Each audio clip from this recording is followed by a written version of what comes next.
Fabrício, que história é essa então? A concessionária que de vez em quando não muito, né? Acontece muito de gente ir lá e puxar uma conexão clandestina, digamos assim, mas não é sempre. E aí queriam processar o rapaz, a empresa. Conta essa história aí pra gente. Infelizmente, isso é uma situação que acontece muito aqui na Baixada Santista, né? Não só na Baixada Santista, mas na Baixada Santista acontece de uma maneira muito forte. As concessionárias de energia elétrica, elas têm aí o programa de punição daqueles que fazem o furto de energia, né, o gato de energia. E a gente sabe que isso realmente é uma coisa que acontece muito aqui. Porém, não é todo mundo que faz isso. E um belo dia, uma senhora estava lá na sua casa, já tem lá o problema dela lá de energia elétrica e tal, e ela falou: "Olha, eu queria trocar o meu relógio, porque esse negócio aqui não está legal, já é um relógio muito antigo, a gente tem relógios mais modernos, eu queria trocar o meu relógio". Ela telefona para a companhia de energia elétrica e pede a questão para troca do relógio. A companhia de energia elétrica vai lá e troca o relógio dela. Perfeito, até aí sem nenhum tipo de problema. E ela continuou pagando a conta de luz normalmente. Um belo dia chega lá a companhia de energia elétrica, depois da troca do relógio, e diz assim: "Olha, a senhora estava fazendo furto de energia, porque eu estou vendo aqui que a sua casa está consumindo mais energia agora do que antes como estava. Então está na cara que a senhora fazia furto de energia. Então, ó, eu estou autuando aqui a senhora nessa situação, né?" Elaborou lá um documento, um termo de ocorrência e tal. E a pena para a senhora foi feito lá toda uma apuração, entre aspas, né? Dizendo que o relógio dela foi levado para se fazer uma perícia, aquela história toda. E é o seguinte, a senhora aí tem que pagar agora, fizeram lá uma conta e disse, ó, a senhora tem que pagar X mil reais, senão eu vou vir cortar a energia da sua casa. Ela falou, mas espera aí, de onde está tirando essa conta? Não, não importa. A senhora fez isso, a perícia está aqui, ó, estou vendo isso. Ela fez lá uma contestação administrativa, que não adiantou nada, e a companhia de energia foi lá e disse, ó, eu vou cortar a sua energia. E mandou para ela, assim, ainda aquelas cobranças amigáveis, né, via aplicativo de mensagem. A senhora tem até o dia tal para pagar, senão nós vamos fazer o corte e tal. Ela procurou o escritório, a gente entrou na justiça. E aí, exatamente, onde mostra toda que está tudo errado. Primeiro, a companhia de energia elétrica, quando ela vai lá e diz que você está furtando energia, ela tem que fazer um boletim de ocorrência, demonstrar o furto de energia.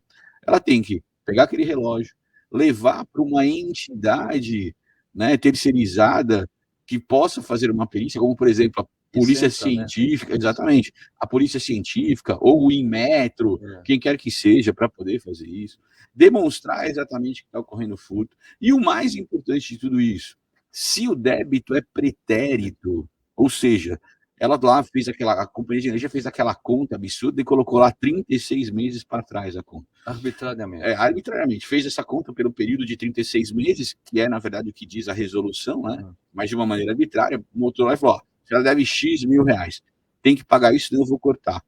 A justiça já foi clara em dizer o seguinte, não se pode ter corte de energia por falta de pagamento, pode, isso é fato e tal. Mas não de uma situação pretérita em que a própria companhia de energia elétrica anota lá e faz a multa. Então, ela diz qual é o problema, ela diz que fez a perícia, ela encontra o erro e ela aplica a punição. Não pode isso.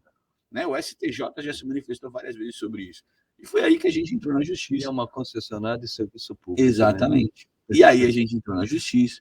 O juiz foi extremamente sensível, observou todas as provas que foram colocadas, realmente suspendeu lá toda essa cobrança absurda, aquela história toda, liminarmente.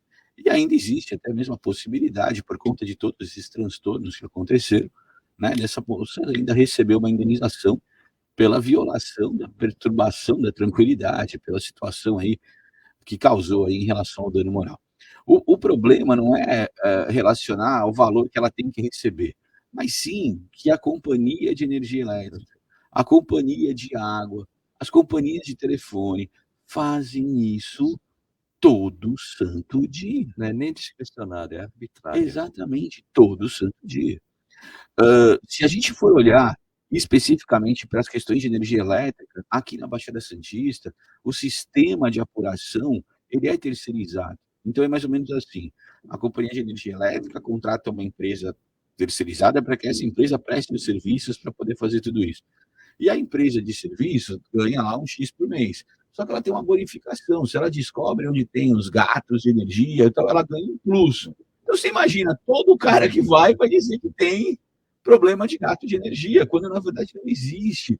Essa situação precisa ser efetivamente documentada. Então os caras têm que ir lá, ó, o gato está aqui, tem que tirar foto, tem que mostrar, e tem todo um procedimento para ser feito.